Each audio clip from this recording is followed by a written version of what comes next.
안녕하십니까. 최진호의 세상 사는 얘기입니다. 오늘은 김지하 시인이 오적이 판치는데 영면하시다니 너무 슬프다는 생각이 들어서 드리는 말씀입니다. 조선일보 김상현 기자의 기사를 중심으로 소개할까 합니다. 타는 목마름으로 오적 등의 작품이 유명한 김지하 시인이 지난해 11일 81세 일기로 작고했습니다. 정말 슬픈 일입니다.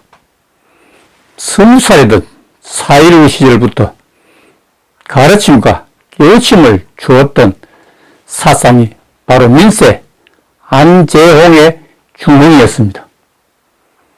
내가 평생 걸어온 길이 틀리지 않았다는 것을 인정해주는 것 같아서 큰 힘이 되었다고 했습니다.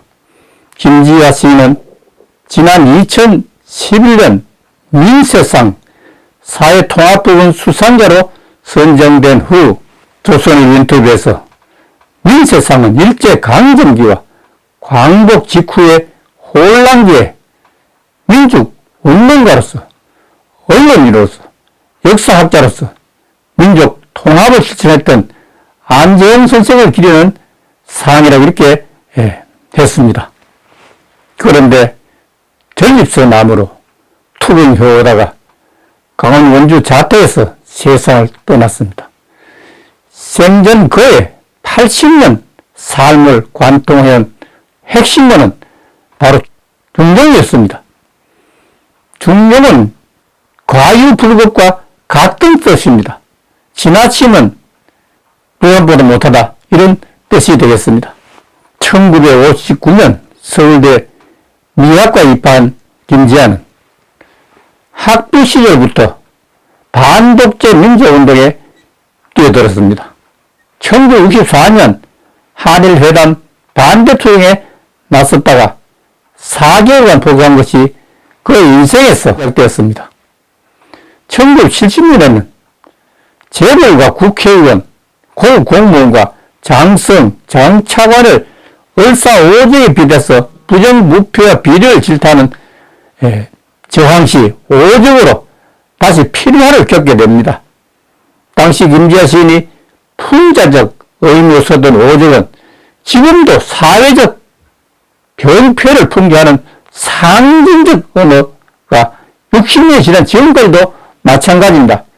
맨 오적이 나라를 아주 거들리고 있다는 생각을 치울 수가 없습니다.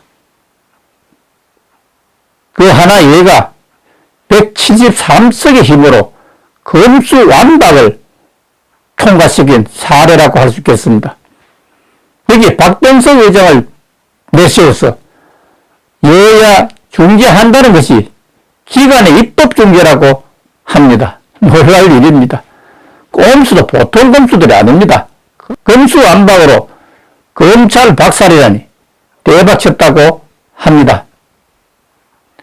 차림의 민주당이 이건 독박 썼으니 척하면서 이점해서 슬그머니 한 배를 타는 국민의힘당도 정말 기가 막힙니다.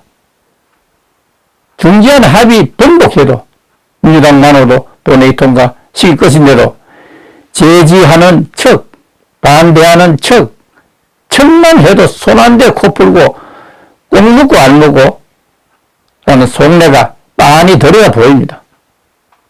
국민을 바보 동식을 생각하지 알 수가 없습니다. 그러니까 당이 되지 않은 거죠. 국힘당 권영세 통일부 장관 후보가 국회 인사청문회에서 문재인을 대북특사로 검토하겠느냐 하는 지점에 그래 하겠다. 그 했을 정도 적폐를 공로표로 만들 작정인지 묻지 않을 수가 없습니다. 똑같은 사람들이죠. 나도 화가 나서 시 한 수를 읊어볼까 합니다. 김지하 시인의 오적 중에서 민주당의 철옹회가 그 중에 하나 할까 하는 생각이 듭니다. 그래서 내가 지은 시입니다. 오호 통계라. 철딱서니처럼 파내수하는 모습을 보면 초신성이 생각난다. 우리나라에도 1만 5천여 문의들이 있다는데 가슴 치며 울부짖는 시인은 없는가? 천지가 내 눈물처럼 시구나.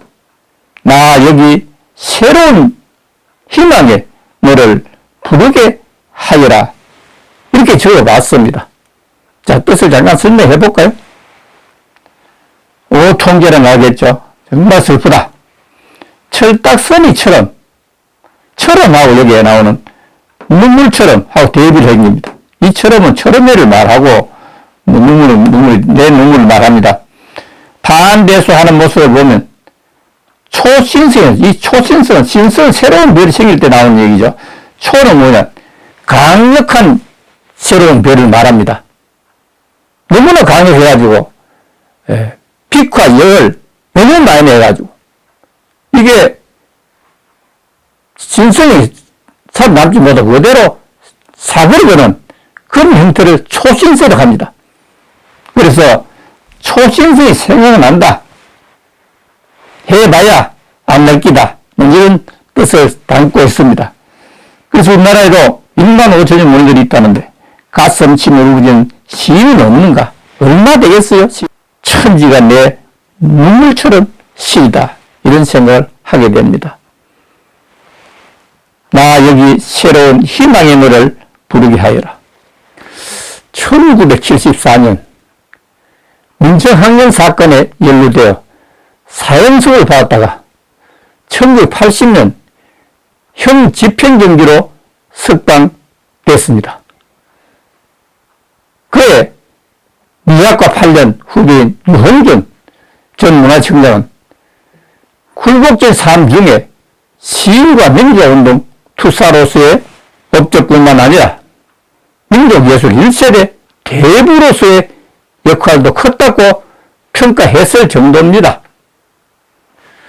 투옥을 거듭하는 중에도 시인의 절창은 대학가와 저항시의 사이에서 시와 노래로 엄밀하지만 지속적으로 불려졌습니다.